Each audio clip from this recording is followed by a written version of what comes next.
Welcome back to It's Only Money with financial advisor Scott Brown of Edgewater Family Wealth. In tow is the ever trustworthy, the ever smart with the numbers, Tammy as well. And I'm Ryan Holmes. Good morning, fellas. Good morning. Good morning. Yeah, it's good to see you after a week of you seeing you on the Zoom. It's always good to see your faces in person. Yes. I've heard that a lot. So it's numbers time. It's numbers time, and I got several emails to never do that song again, so I'm not going to, Tammy. No, that was the highlight of my day. Well, the numbers are the highlight of my day, so what are we working with this week? Well, we thought we'd talk a little bit this morning about the R word, recession. Oh, okay. Recession. Yeah. What is it? Why is it? How do we get rid of it? Can we get a shot for it? Is there a vaccination, Tammy? What is a recession? Recession is a normal part of the business cycle. So let's start there. So it's normal. It is very normal. There is an up, so there is a down. But why it happens and what defines a recession is what we can talk about today. So what makes for a recession? Recession, academically, they say that recession is 2 consecutive quarters in the negative for GDP. Mm-hmm. So that means there's some underlying issues causing the GDP to not grow for 2 consecutive quarters. Mm-hmm. You mean like war in Europe, Eastern Europe, and things like that? Possible. Supply chain problems? It's a COVID? possibility. Yeah, these are all things? Things that, there are factors that play into this, but they're not the only factors that would affect it. Okay. So Wait, a recession only takes 6 months? I thought this was like a long-term thing. I know everybody thinks it's an ongoing disease, but actually it's just a short affliction, if you will. It's part of our capitalistic system, as I'm fond of saying. Capitalism is messy. It's effective, but it's messy, and recessions are part of that downdraft before the next rise up, yes? Mm-hmm. Exactly. Expansion and the opposite. What is the opposite of expansion? I don't know. What is? Shrinkage. Well, Yeah. yeah, bueno. Now you've upset. He doesn't even know what to say now. For some reason, he's really embarrassed now. Sorry about that. You're good. So what causes recession? There are multitude of factors, but we can mention few. Yeah. Mostly like a sudden economic shock, for instance. Yeah. Anything that happens instant or sudden, unexpected, could cause some kind of In the I didn't see that coming category. Yes. Yeah. So that's one. Too much inflation. Yeah. We've seen that. Yeah. But again, it goes back to our earlier point that we talked about, I think 2 weeks ago, that inflation is not necessarily bad per se, Sure. but too much inflation in such a short amount of time could be bad. Yeah. And on the flip side, deflation is bad too. Deflation's bad. Yeah. So we gotta thread that needle between deflation and inflation. Usually that is between like -1 to 3. Mm-hmm. We don't want to say negative, but say we had one quarter that was negative, then that'll be fine. Well, I mean, is it fair to say we've been in the sweet spot for a while at about 2% inflation for really the last 15 or 20 years, I think. So we've gotten kind of used to that environment, and now things have changed. And there's a lot of, people are going to wring their hands about this. There's going to be a lot of consternation, recession. The news, of course, is going to go crazy with this, Ryan. We're going to see every night on the news, recession, more recession. As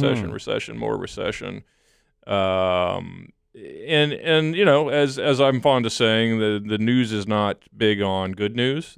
Good news doesn't sell because nobody hears, plane lands safely. Nobody's reading that. Yeah. It just, nobody cares about the good things. So According to the news, I've lived through like 4 once-in-a-lifetime events, so I'm not even sure where I'm at anymore. and that's how they like it. And now a word from our sponsor. So Tammy, I mean, so let's talk about historically, how many recessions have we had, say, in the last 20 years? Do you know? We had about 4. 4. Yeah. 4? Yeah. But I still have money. Yeah, that's weird. Nobody Yeah, right. died? We had recessions and nobody died? No. It's nobody as I died know. from the recession. I shouldn't say nobody died, Yeah. but people have died clearly in the last 20 years. But nobody's died from the recession. I wouldn't say directly. Okay, fair enough. So how long on average would you say those recessions last? On average, we'd say 10 to 12 months. Ryan, would you have guessed 10 to 12 months? I would have said another 6 months. That's where I was at, because everything's apparently way shorter than I thought it was before. Yeah. So, and that's common perception, right? And this goes back to my favorite topic, which is recency bias. That is the worst affliction investors suffer from. Is whatever happened yesterday is going to happen to tomorrow.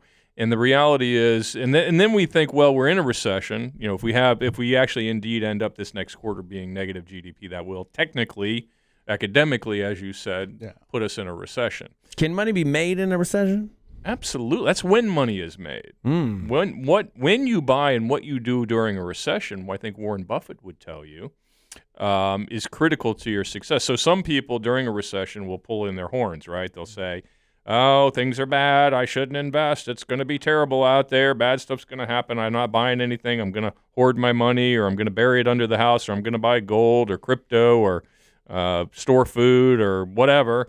And then what'll happen is we'll come out of the recession, and then 6 to 12 months after we've come out of the recession and the market's up and everybody's happy and there's dancing in the streets, they'll go, oh, now I should invest when things are already back up, right? So I don't know if you've heard this saying, Ryan, buy low, sell high. Mm-hmm. I've heard that somewhere. Did you make that up? I did actually make that up. That's not true. But somebody made it up, and there's a good reason for it, is if we're in tough times, we're in a recession, we're in a depression, which we'll talk about in a second because we have never been in one in our lifetimes.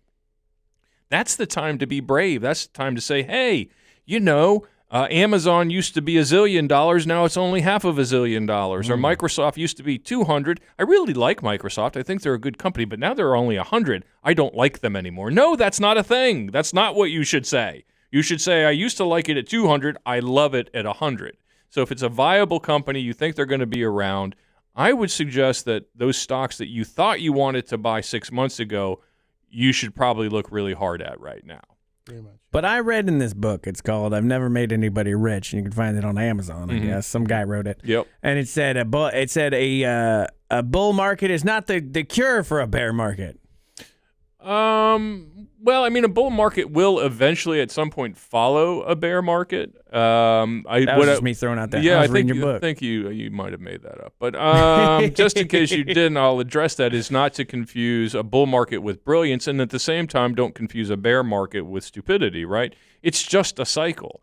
And if you choose to invest at the end of the upcycle, you're kind of shooting yourself in the foot. Again, there's more cash in this country right now than there's probably been ever. We have $25 trillion sitting in money markets and things like that. And a lot of those people will wait until the market dips and comes back up before they invest. And what I'm saying is nothing's changed fundamentally in this country, right, Tammy? Nothing. We're still America. It's still capitalism. It's still, go team. We're still, pedal to the metal in terms of economics. Unemployment is really low right now. Very low. Right? That's a good thing. Inflation's a problem. There's no doubt about that. But I think some of that will wane. Maybe not all of it, but some of it. You look at these times of turmoil as opportunity.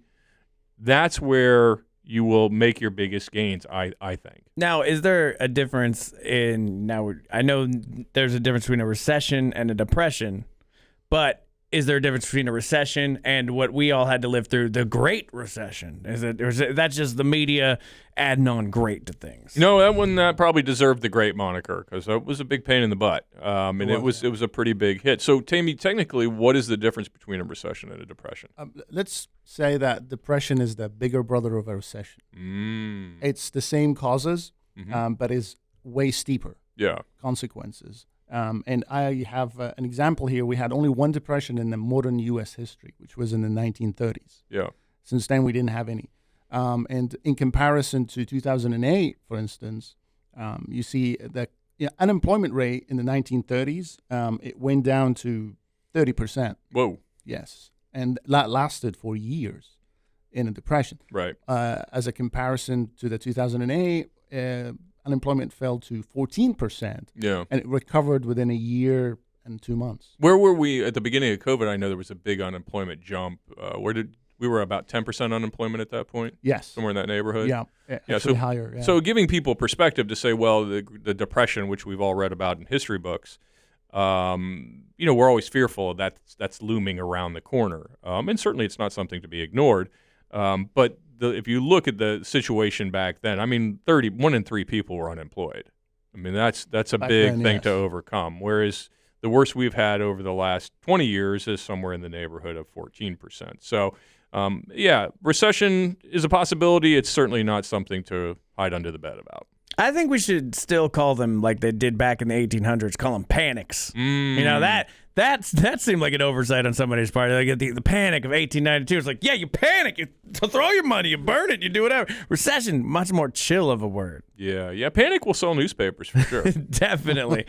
Well, if you don't want to panic with your money, Edgewater Family Wealth is where you want to go, and you want to talk to Scott, and their website's edgewaterfamilywealth.com. We will be right back with more It's Only Money. Welcome back to It's Only Money with financial advisor Scott Brown. His left-hand man, Tammy, is here as well. And when we last left off, we were still crunching those numbers. Yeah, we got some. Tammy, there's some good news, right? Of course. There's always good news. Give me news. something good. Well, we're looking at increased consumer spending. And we are looking at, we mentioned the unemployment rate, and I keep saying that because it is a major indicator of a recession, whether it's going to happen or not. Also, the consumer spending, as we said, and wages, very important. Yeah, wages are up. So there's wage inflation. So inflation is a thing. In this case, it's maybe a good thing for wage earners. Yes. Mm-hmm. You know, and the argument would be people who want to have the glass half empty, I suppose. It's wages are up 10%, 12%, whatever the number is, but inflation's 8%. So they're stealing most of it back. And I get that. That's not an unfair thing to say. But the good news is wages are going up, and I do think inflation is going to peel back a little bit. We're already seeing a little bit of a drop in housing, and that's the Fed's ambition, right? They want to slow down the economy. That's normal, yeah.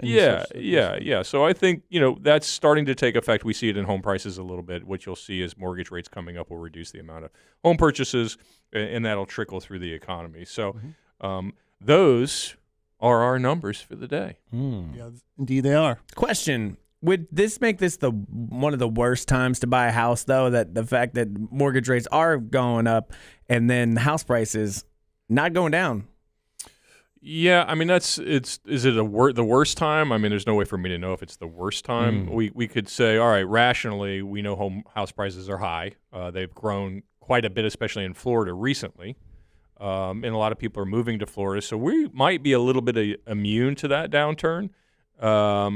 The issue would be in terms of affordability, right? We go back to what I think we talked about last week, which is the payment. People don't get too caught up in the price as long as they can afford the payment. And when rates go up, I literally talked to a young couple last week who said they were looking at buying a house and their payment went from 3 months ago, it was going to be $1,500-$1,600, and I don't remember the amount they were borrowing. From $1,500 to $1,600 to $2,300, and that's a big jump for a young couple. I mean, that's a 40-50% increase or more of their monthly cost. So that would tend to lend itself to lower housing prices over time because that just took that couple out of the equation, right? So there's probably for every 10 buyers that were out there before, there might only be 7 that are willing to participate at this current level in terms of payments. So is it a good time? As I'm fond of saying, it's a good time when you have the money, right? If we could get all caught up, is this the best time? Is this the best time to buy a house? Who knows? But in 30 years, it won't matter, right? Yeah, you're absolutely right. It's the same mentality I guess you were just talking about last segment, was if you're waiting for the dip and you're going to miss out no matter what. Yeah, people will say, and I use Microsoft, Apple, whatever the stock is, and Ford. People will say, I say, well, you liked it at Ford at $20 and now it's 14. Yeah, but it might go to 6. Yeah, but it might go to 20 again, right? So is it the best time? Don't know. Is it a better time? Absolutely. So these are the kind of people as the saying goes, perfect is the enemy of good. People want to make perfect decisions. Well, if it goes from 650 to 649, then I'll buy it, right? Come on. Really? That's just an excuse to not make a decision. And people are really bad sometimes at making decisions because they want the decision to be A, without risk, and B, to be perfect. That's never going to be the case. All right. Not perfect, just like my number song, which is why there's not a number song outro for that, which I think the world's really missing out on that. I'm looking forward to the actual recording of the number song. I got a band that's willing to do it. Yeah. Yeah. I'm in. Sweet. All right. So, You give me a list of rundown of like various things you want to talk about, and we talked about the recession versus depression. But millionaires. Yep. Millionaires, do they worry about money? If they didn't worry about money, they wouldn't have much, right? You guys laughed at like that was the dumbest question in the world, because my Dodo cartoon Scrooge McDuck version of a millionaire never worries about money. You know, they get the million and then they're good and they're solid and they never have to work or do anything again if they don't want to. And they're swimming around in gold coins. Yes, spitting it out their duck mouths. Yes, I remember that cartoon. I remember those days. Yeah, so, yeah, of course they do. Of course they worry about money. More money, more problems, right? I think that was a song 20 years ago. Very hip, Scott. Very hip. Yeah, I just played my old man card right there. That's embarrassing. But yeah, the fact of the matter is they do worry about it. Do they worry about it in the same way? They do not. And a lot of times people say something like, the market's down 10%, and they'll say, Scott, I'm not like your people with $10 million. I only have $100,000. So 10% to your 10%'s $1 million to them. It's 10 grand to you. It's still 10%, right? So no matter how much money you have, I find anyway with people, it's context. If a guy or a gal who's worth $10 million loses $1 million, they don't feel any better than you do by losing 10 grand on your 100 grand, right? So of course they worry about money. What they don't do is they don't micromanage the situation. The reason they're millionaires is because typically of how they've reacted in the past, right? If something bad, if a recession, which we've been talking about for the last 15 minutes, were to occur, people who aren't millionaires, and I say this as a generality. Thank you, that word. People who are not millionaires are going to react poorly on average, which lends itself to never being a millionaire. Millionaires are going to say just what we talked about, right? They're going to say, well, I had $1 million and now I have 900,000, but some of that's cash. And now that the market's down 10%, I'm going to buy some more stocks. So when it comes back up, I won't have $1 million. I'll have $2 million. So that's the difference. The people who have accumulated wealth have accumulated it largely, not always, but largely because of that mentality. They're saying to themselves, where is the opportunity? Whereas the person who typically is not a millionaire is saying, where should I hide? Is it part of a risk management thing, you would think? Well, again, they view risk differently. Yeah. Some people view risk as an absolute. Risk means death. Right? Something happens, something bad happens, I'm going to hide and cower so no more bad stuff happens. And people of wealth are going to see it as opportunity because, don't let a good catastrophe go to waste, as somebody once famously said. And that is the way people who are worth millions, or at least self-made people, are going to view the opportunity. That's one of the knocks that I see all the time, where it's you see all your billionaires are not actually self-made. Like Bill Gates, his mom was on the board of IBM. Elon Musk or Jeff Bezos got a $100,000 loan. Elon Musk's family was this. But my logic on that was like, oh yeah, he might have got a $100,000 loan, but there's plenty of people with $100,000 that have turned that into $50,000. 100%. How many other people's parents are on the IBM board? Exactly. That didn't become Bill Gates. Yes. Right. Same with Jay. I could walk out into the parking lot right now. I'd be very popular if I did this and hand everybody $100,000. Right. I would say within 3 months, if I gave it to 20 people, 18 of them wouldn't have any money left at the end of that period. 2 of them might have done something. One of them might have saved it, and one of them might have turned that $100,000 into $200,000 or $300,000 over time. Right? There's I don't remember who said this originally, but there's an understanding out there that if I divided up all the money in the world and I gave it evenly to every single person, and let's say that number was $10,000, and every person in the world got $10,000, in 5 years the same people would have the money again at the end. Right? That's because of the way people think about money. It's consumerism, it's spending, it's taking unnecessary risk, crypto, gold, whatever it is. Those are the facts. It may not be good. I don't know if it's good. I don't know if it's good for society. I can't comment on that because I don't know the answer to that. But the reality is, again, if I divide up all the money in the world amongst all of the people that live in the world, in 4 or 5 years, the same rich people are going to end up with the money again. Because there's just something they inherently understand about money. that others don't. And then the other thing is misconceptions about millionaires. There are some things that millionaires have in common. First of all, less than 20% of millionaires make over $1 million per year, right? It's not like they make $2, $5, $10 million a year, and that's how they got $1 million. Most millionaires are high earners, but not crazy high earners. They might make $100,000 or $150,000 or $200,000, and some of them make $50,000, right? So not everybody who has $1 million makes $1 million. They're just better with the money that they have, and so it's good to understand that.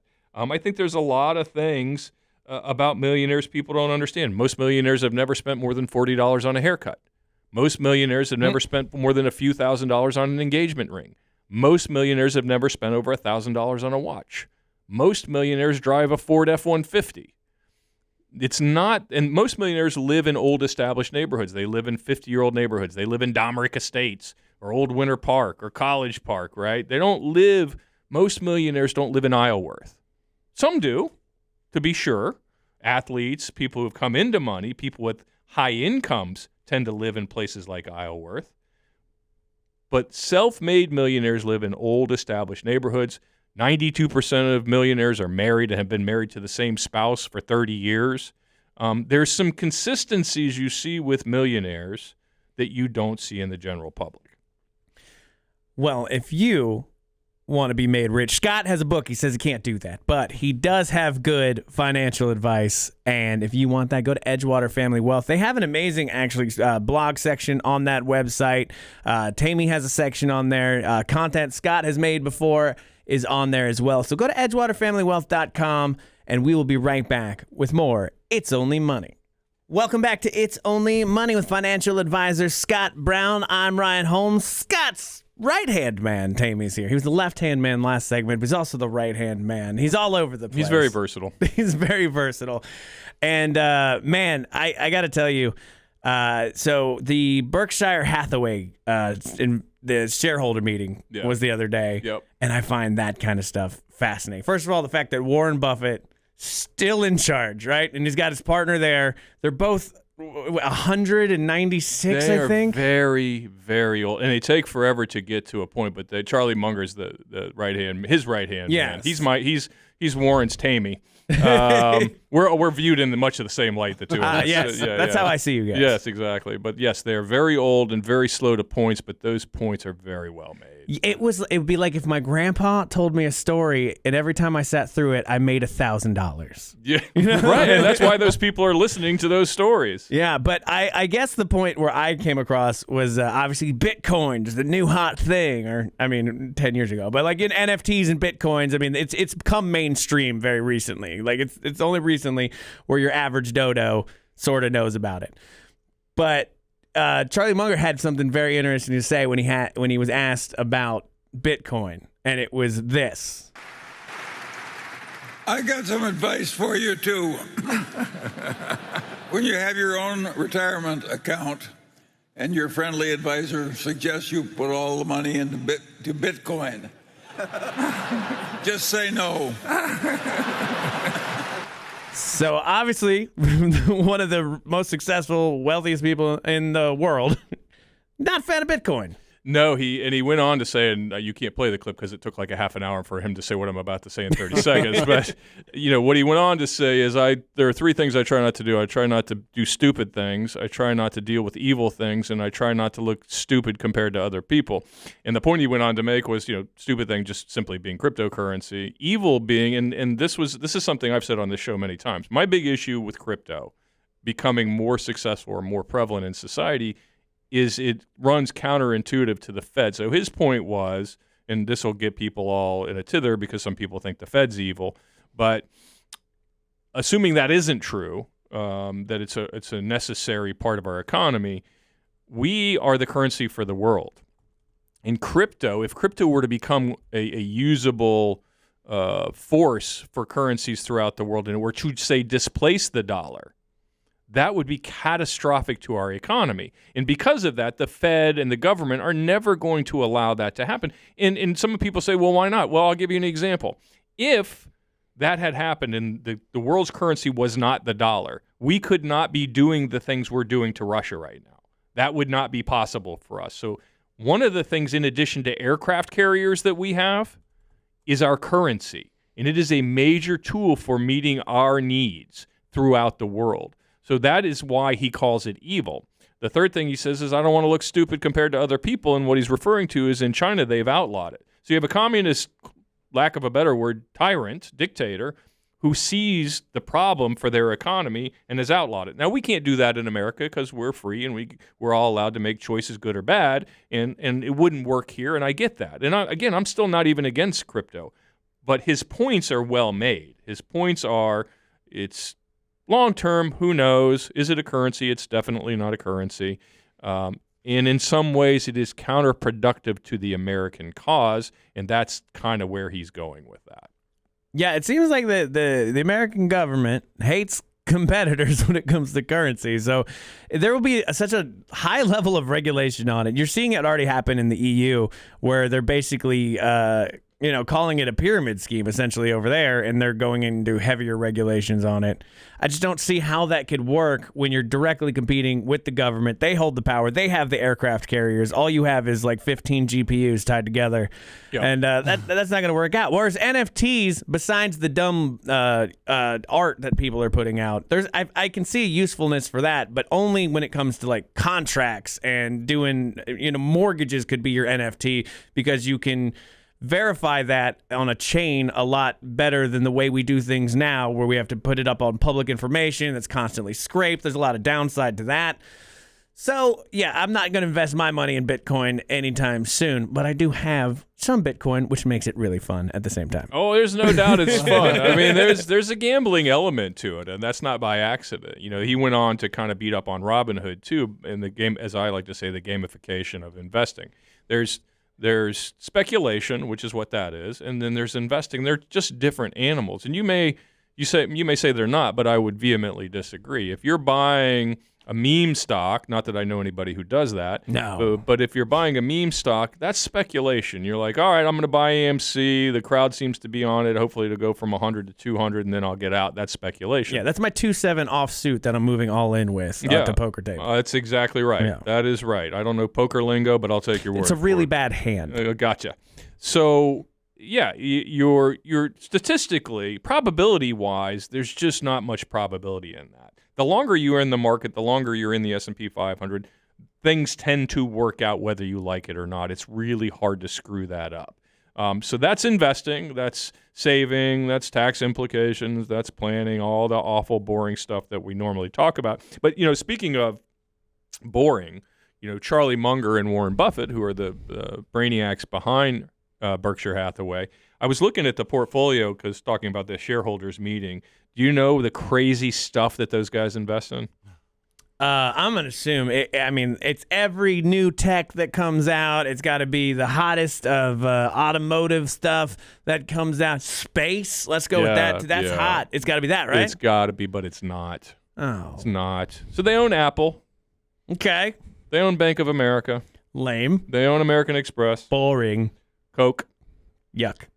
Kraft. Everybody needs mayonnaise, right? They're invested in cheese and mayo and soda. Verizon, Chevron, Bank of New York. Oh, ho hum, ho hum. Womp womp. Nothing new and sexy about that. Nothing sexy about what? Well, they're 90-year-old men, so there ain't nothing sexy about what they're doing. Kraft isn't sending men to space in phallic-shaped rockets.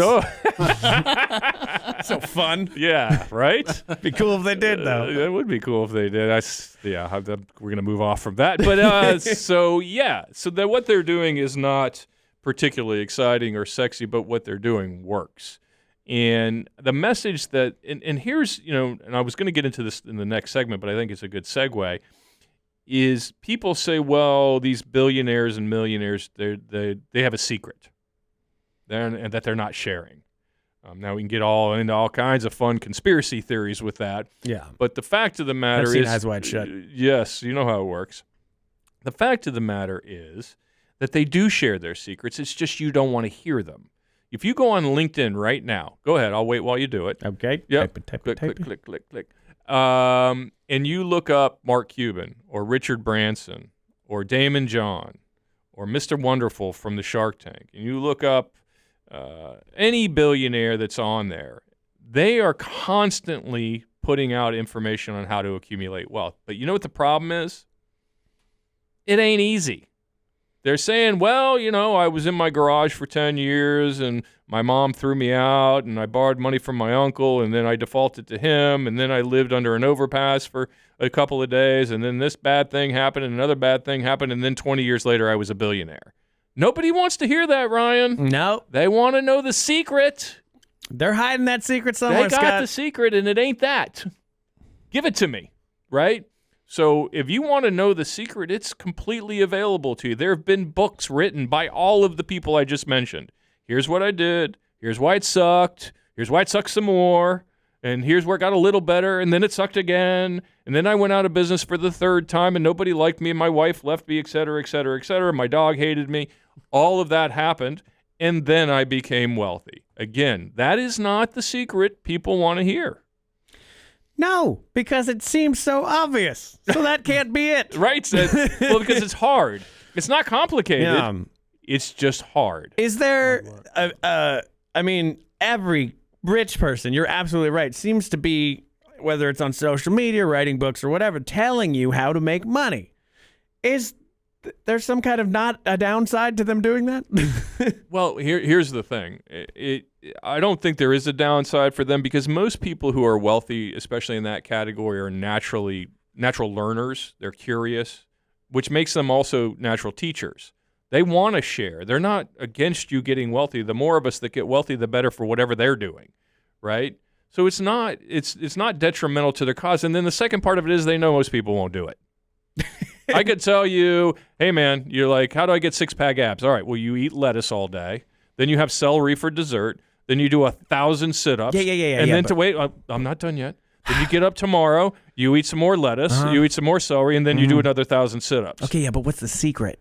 Yeah, so you eat celery and you do sit-ups. Yeah. Okay, but come on, it's me and you. Yeah, all right. Just tell me. All right, so there's a pill.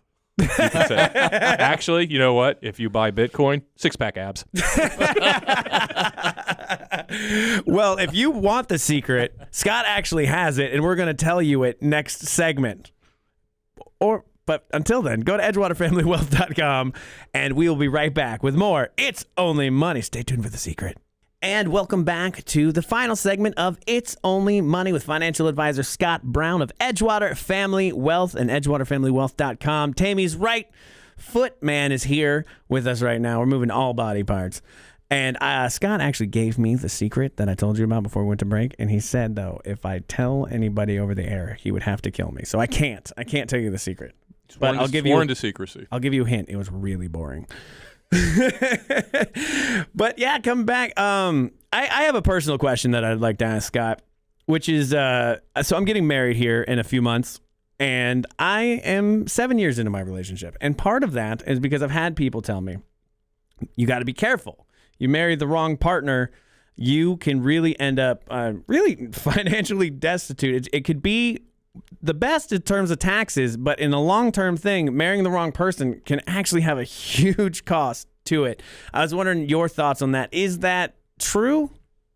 Yeah, I think, well, again, if you marry the wrong person or someone with different values, first of all, let's talk about the tax thing. People tend to make decisions on investing or marriage. I mean, for crying out loud, if you're making a decision about the person you're going to spend the rest of your life with based on taxes, you might want to rethink the whole thing, right? I don't really like him that much, and his hygiene's really poor, and I don't like his mother, but the tax thing is outstanding. Yeah, let's do that. No, that's a terrible idea. But back to your larger point, I think who you marry is critical. I can't emphasize this enough. And I've seen, not only for investing and saving, but career choices. My wife and I have been married now over 30 years and together 37 years. And I could not have done what I've done with my business without her support. If she had been different, if she'd have been a spendthrift and wanted a new house every year, and I would not have been able to invest in my business and get where if she was that person that needed a new watch and a fancy car and wanted to show off to her friends. She's not that person, thankfully. But if she was, I might have been under pressure to spend money on things that would not have allowed me to grow my business. So I think it is critical who you marry, and you think you can change someone, and that's a big problem for people when they get married, is they think they can change someone, whether it's their bad habits other than money or if it's money. They think, well, once I get with them, we're really going to have a long talk, and I'm going to straighten him or her out, and that the people don't change that much. If that person needs a new car every year, they want the shiny trinket all the time, or they got to have that new house every 3 years because their brother got a new house, well, you're not changing that. So I would argue, yes, financially, who you decide to spend your life with is critical. I would say it's probably outside of children and things like that. My wife and I we argue about stupid stuff like the temperature on the thermostat, what we're having for dinner, how much salt goes on there, spices and things like, the important stuff. Yeah. Look, if I want my blood pressure high, leave me alone. That's right. That's my business. It means it's working harder. I'm well insured. It's just fine. But we don't argue about big stuff, and the big stuff is raising children. It's money. It's things like that. So, yes, it's very critical. And we know that people who are married, and I use the term married, I don't even know if that's outdated now, but people who spend their lives with a significant other that they love and care about and love and care about them back, which I know gets all touchy-feely, but the fact of the matter is those people on average are wealthier and live longer. So there is something to that, having someone in your life that can support you and also counteract your bad decisions. If you say, well, honey, we've been living in this house for 10 years and I want to double the size of our house, and in your case she says, sure, that's probably not great. But if she says, well, slow down, Ryan, let's think about this. Maybe we don't need to double the size of our house, and she gives you all the reasons why. I mean, I think it's like having any partner in business, in life. I think it's critical to pick the right one. Now, in your line of work, you deal with a lot of married couples, I imagine. Do you find that it's more opposites attract when it comes to financial literacy? Like, it's one person do most of the bills and the other person just kind of lives through that, or is it they both come to the table as equals? I would say it's about 50-50. I think I don't know if this is changing or not. I really can't. I'll have to think about over my 35-year career if this has changed. Well, I mean, I think it's fair to say 35 years ago, on average, the man was still making those decisions in a heterosexual couple's life, right? The man would come in, he made the money, he'd do the stuff, he'd talk, and now if they went home and the wife was calling the shots, I don't know, but that was more standard. Now I think it's evening out. I think men and women are sharing those responsibilities. In my house, I'm the breadwinner because my wife raised our children, but she pays the bills. I don't worry about the day-to-day stuff. So we've kind of split those duties. But people who come into my office, I think more and more they're of the same mindset, because I think what I just said is becoming more common knowledge. I still have a few that differ wildly, where one thinks they should be getting a new Cadillac all the time and the other's like, I wish he wouldn't do that. There is some of that still, and I have to play referee sometimes. And I have had people walk literally out of my office really pissed off at each other because they can't get a Cadillac or they can't reach an agreement. So, but I think more and more people are going into relationships. Young people, I think in particular, my son's 27, and I've heard him talk about his friends and relationships and his own relationship. And I think they're more aware going into the relationship. It used to be, I'm in love, let's get married, I'm 18, of course I know what I want to do with the rest of my life, right? That was the way it was, and sometimes that didn't work out so well. But now I think people are waiting a little longer, they're more mature, they have a better understanding of who they are with money and who their significant other is with money before they cross the threshold in whatever fashion they do. Yeah, that's why I'm a big believer of separate accounts. I have my people. I get judged for this a lot, but what me and my fiance do is we have quick pays set up for each other for various bills that we've taken over, and then we just quick pays each other. It was like one time to set this up, and then I have my money, which I'm bad at, and she has her money, which she's very good at, but how each one of us spend doesn't affect me overall. We'll have we have we'll have an account. I guess we do have one account where we throw everything in for okay, we want to set this money aside, but that's about it. and it's just been awesome. But if I tell somebody who has a joint account this, they lose their mind like I am committing a horrible sin against every God imaginable, and I don't understand that. Am I living life incorrectly doing it this way? Well, I mean, that's confirmation bias. They're judging you because now you've made them question what they did, right? And like, oh, well, if Ryan doesn't do that, that won't make me feel it. So therefore, Ryan must do what I do, right? Yes. That's how people are, right? They're when people judge you like that, they're really not judging you. They're judging themselves. They're saying, I made this decision and you made a different one. I need you to make the same decision I made, right? And we never see that in society, right, Tammy? Never. So that's a thing. But yeah, I think it's antiquated to say you have to have joint account. I'm not saying you shouldn't or should, but it's an antiquated, because I have, a lot of times in my office, people are on second marriages because somebody's died, they've moved on to their next marriage, and that's almost always separate accounts. So it's working for them. It makes sense to them. And if it makes sense for you and your fiance to do it that way, and it allows you to get along better and have a better relationship because she knows whatever dumb thing you do with your money isn't going to affect her ability to eat, and vice versa. Yes. Then I think there's value in that. Some people would say, well, don't you trust your spouse? Well, yeah, I trust them, just not with my money, right? Or it just makes it easier for us. It's what we've done because, some people are getting married in their 30s now, right? And they've already established a life of financial habits. So to me, it makes perfect sense that you would do that. Now, if you got married at 18 and you were broke and you came up together and you're comfortable, that's okay too. So what I don't love is dogma in any way, shape, or form. I don't like it in politics. I don't like it in social life. And I certainly don't need it in money. There is no, this is the right way. It's what works for you and your significant other and gets you to the financial success you're trying to achieve without killing each other. That makes sense. I'll have what I call, I guess, buyer's remorse or money or spending shame.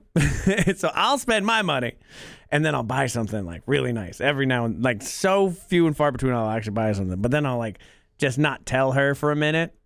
And by like a minute could be anywhere between like a day and a week until she kind of comes across it. That thing? Yeah. And then she'll just look at me like, why did you tell me about this? It's like, I don't know. I've had relationships before where money was a thing, and this one isn't, and it's so nice. And she'll rub my head and tell me everything's okay, and as long as the bills are taken care of, we can go about our day. So it's been really nice because it's stressful when you're young and you're poor. Yeah. That like they say, it ruins a lot of marriages. It'll ruin your 19-year-old relationship. For sure. If you can't go out to Carrabba's. Right. So it is important. Now, do you believe, before we get out, I got about a minute left, but like, how do you feel like, should young people ask each other their credit scores when they're out on a date? Probably not the first date. But should you get to it? Yeah, don't eat spaghetti on the first date because it's messy, and don't ask credit. I wish I knew that so long ago. It's always embarrassing, the slurping and the tomato sauce. But yeah, no, I don't think it needs to be a first date. And I don't even know that the credit scores. I mean, that's a thing, and yes, you should. I guess maybe it's a discussion for down the road, but.